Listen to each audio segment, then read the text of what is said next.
We're going to talk in this one. Hi. It's Melissa. She's on camera. Yay. She promised me if we got 10,000 subscribers, she would come and be on camera. And we're 10,200, so she fucking lied to me. I haven't seen you since October. Right. You've been busy. I've been busy. I mean, we pretty much text every day, but, you know, we haven't hung out in a while. So usually, because it was originally going to be you, Metz, and I, and Metz just fucking ghosted us tonight. Life happens. Yep. So we sat down and we watched Big Trouble in Little China. Directed by John Carpenter. John Carpenter, the director of Halloween. All right. I was like, all right, let's see if she gets it on take two. I was gonna say Memoirs of an Invisible Man, Ghosts of Mars. So this was he's always been a big fan of Westerns. And this script originally started out as a Western, and instead it became an Eastern meets a Western. I think this movie's fucking fantastic. It's so much fun, but boy, did it fail miserably when it came out in theaters. So you said you saw it on the USA Network for the first time. I think it's the USA or just some like cable channel. Yeah, I definitely saw it on cable.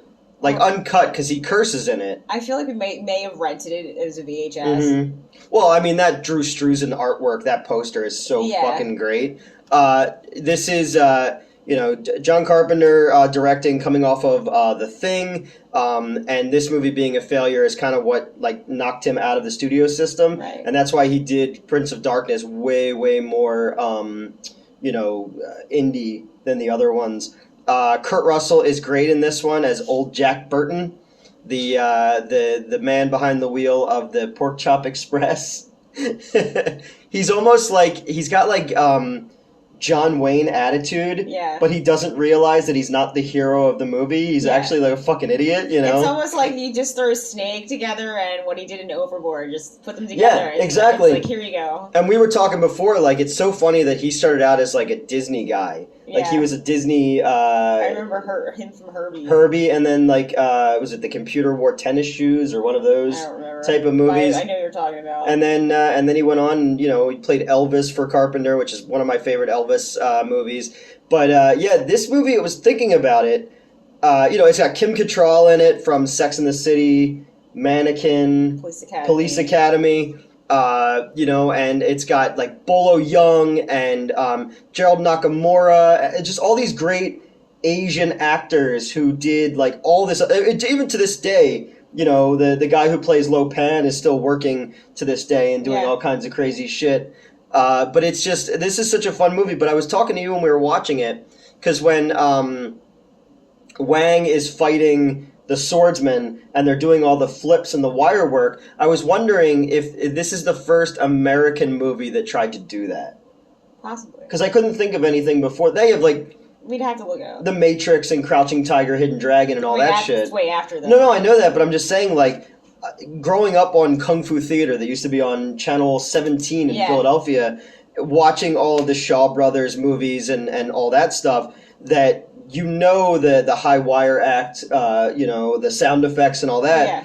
But it was like, John Carpenter was clearly a fan and kind of wanted to make an American Western mixed with an Eastern Kung Fu movie, adding all the mysticism and superpowers. I love when Egg and Lo Pan are like using the Schwartz on each other, but it creates like energy, like samurais that are fighting in their place, their avatars.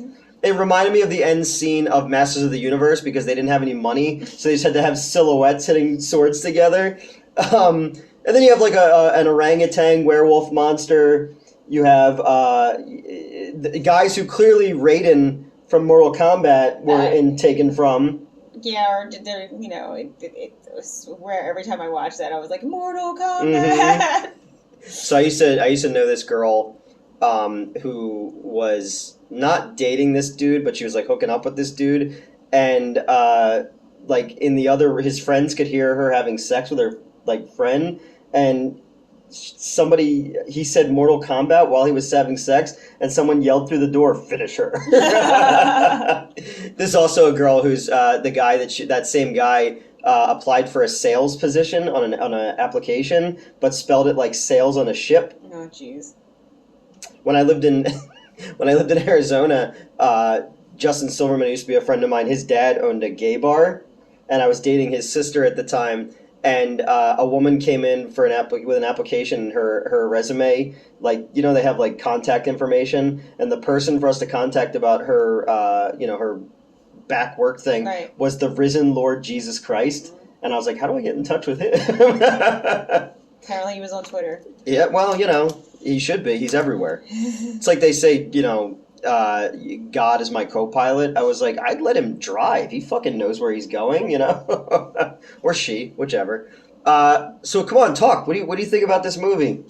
I don't, where do you want me to start? I don't know. Go ahead. Just starting. I don't know. So for anyone who hasn't seen the movie, it's basically, you have this old Chinese man named Lo Pen who needs these green-eyed Asian girls, but he doesn't realize, like, you know, any green-eyed girl works for this.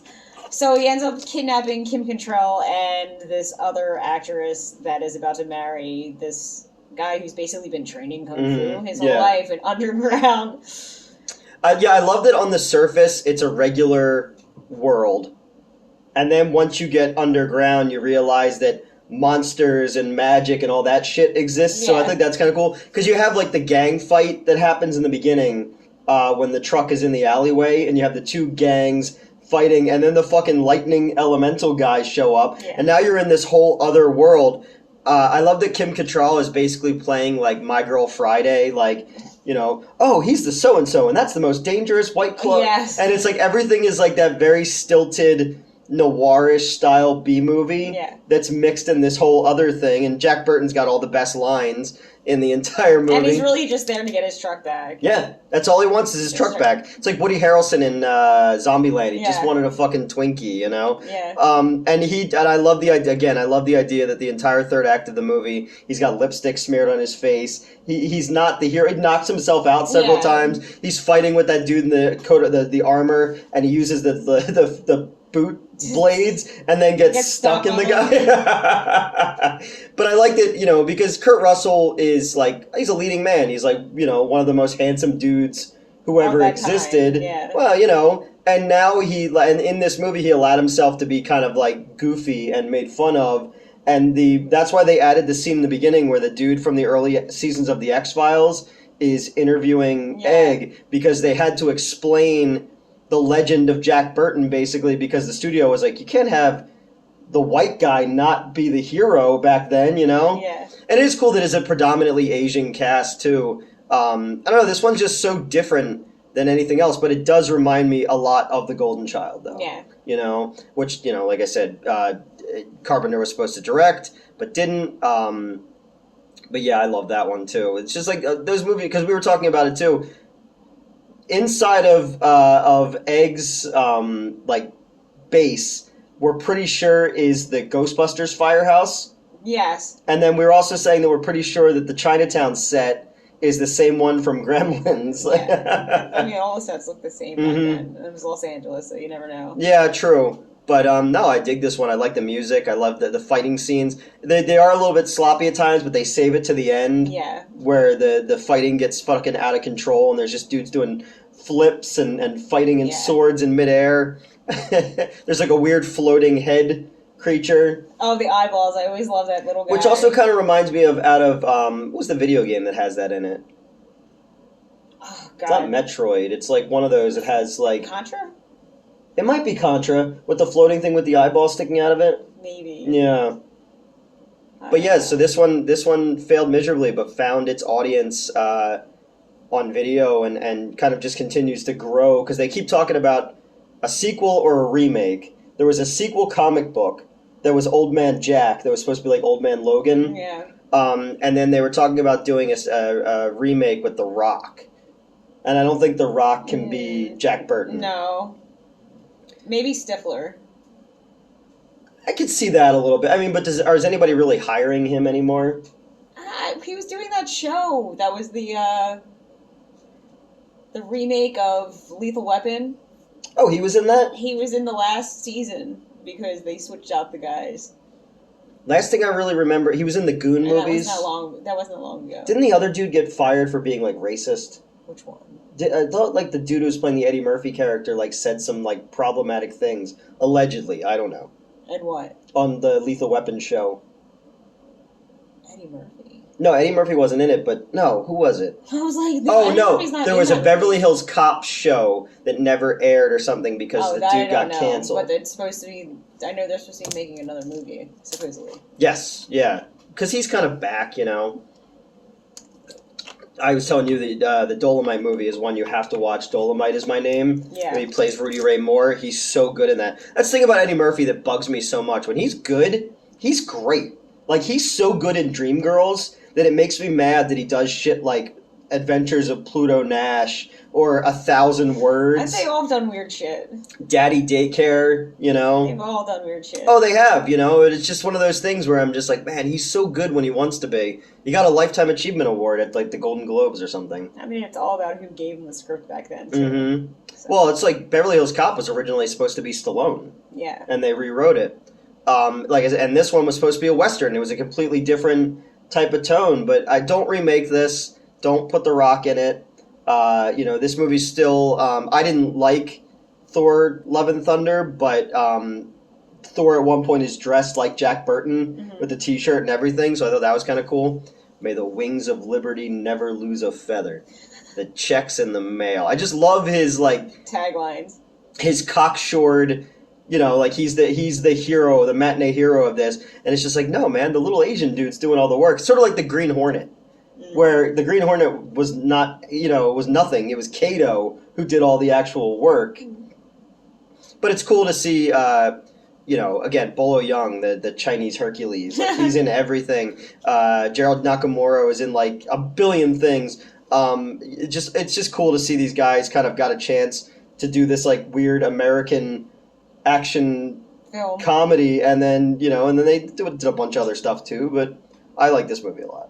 Yeah, it's one of my favorites from my childhood. Mm-hmm. You are talky. Sorry, you are a talky. I'm never talky. Are you doing this so I never ask you to come back on the show again? Possibly. You're in so many episodes behind the scenes. I like being behind the scenes. I know, but I like when you're on camera. You and I have good conversations about movies and shit, and then the camera goes on, you're like, yes. Hi. No. Hi. Like I'm over at one here. point you're gonna hold up today's newspaper so that you're in an Al Qaeda video.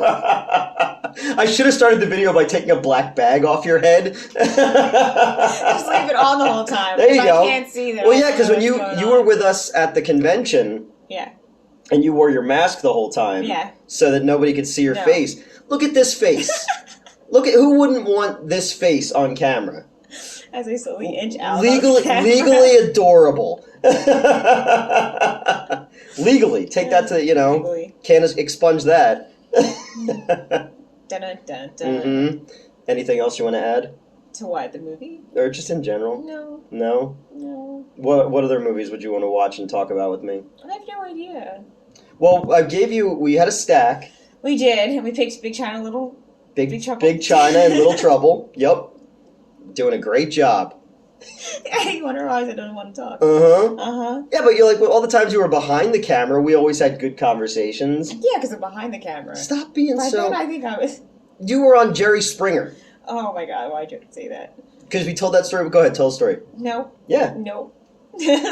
Later. You got married on Jerry Springer. I did. And you used to be a wrestler. I was. Yep. See? But you don't want to talk about it. No. You're super cool. You do all that aerial aerobics stuff and circus and all... What's it called? Aerials. Aerials? Just aerials. Circus arts? Circus arts? Yes. Areolas? No, not No? areolas. Ariel the Little Mermaid? Burlesque. Oh, okay. Ariel the Little Mermaid?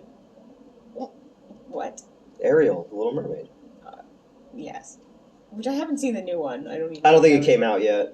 Really? Mm-hmm. I thought it did. Oh, they were just talking about it for a while, right? Yeah, because everybody got mad that she was black. Mm. And I was like, mermaids aren't real. They could literally be anything. Anything. Yeah. It's like the thing where it's like, Dad, how do you kill a vampire? Any way you want, because they don't fucking exist. Yeah, people get mad. Like at the theater where I'm still helping out my old boss, they had the banner up, and some guy was like getting huffy about it, and I'm just like, just don't go see the fucking movie then. Yeah. Nobody's making you. I'm not putting a black bag over their head too, and then making them come to the movie theater to do it. But all right, you'll do more behind the scenes stuff. I mean, possibly one. I don't know. Okay. We'd have to figure out what movies. Yeah. Plus, you had a couple drinks. We were smoking a little bit. Yeah. Hi. Hi. Elvira was over here hanging out.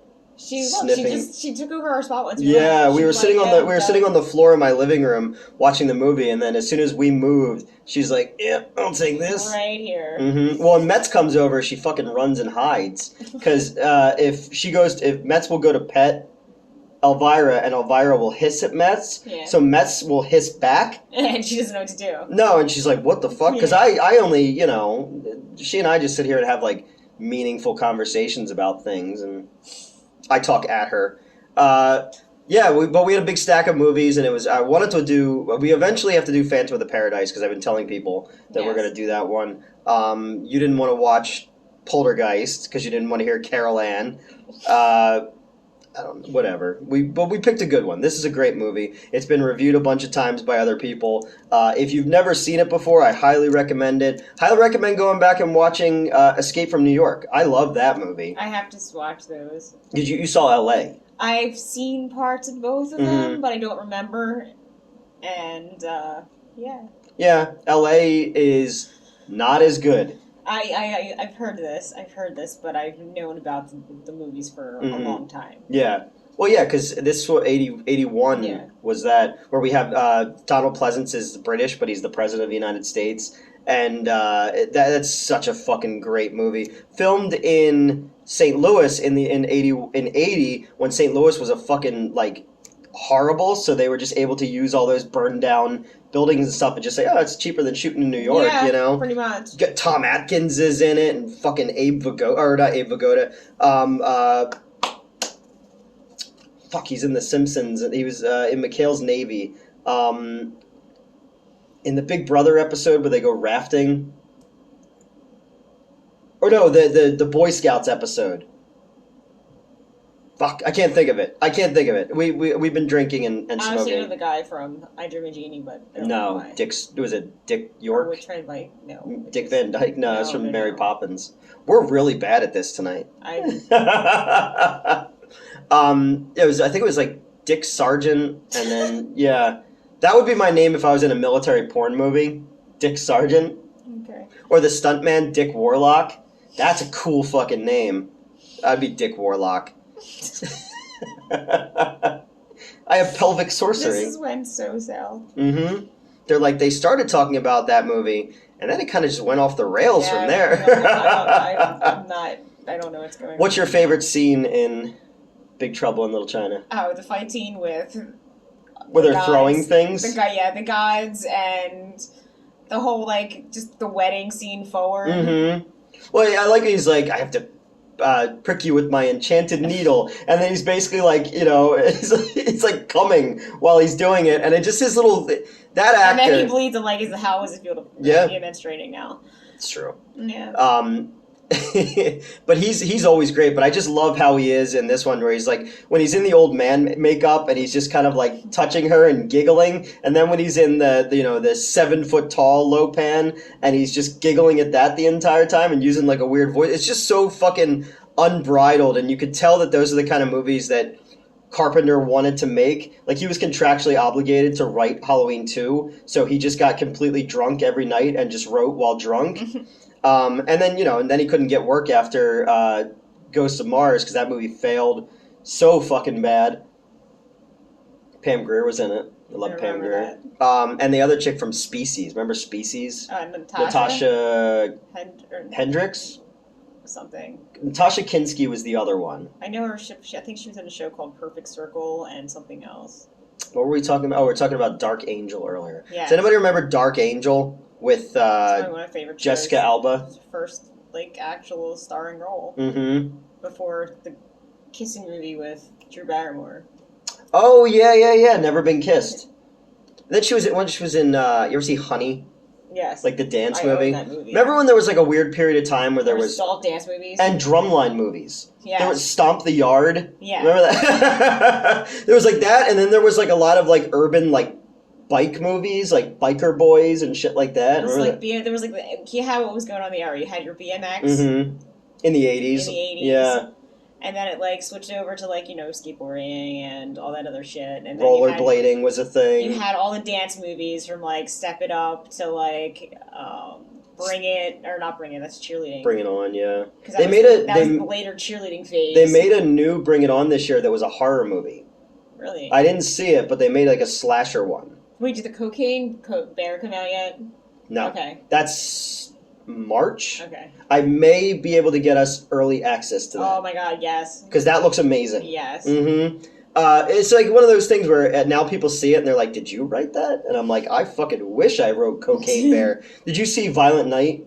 I did. The David Harbour movie? I have to see it again, though. Okay. Yeah, people are like, "This seems like something you would make." Because you're in the Florida Man Saves Christmas shorts that we shot. I was. I was. You did like enchantment. An enchantment on him when he's in the casket. Yeah, Joe. And then we don't know what you were saying, but you were like leaning into him while he was in the casket, and he was trying not to laugh so he could stay perfectly still. Yeah, we've done a lot of shit. You were in Swamp Zombies 2.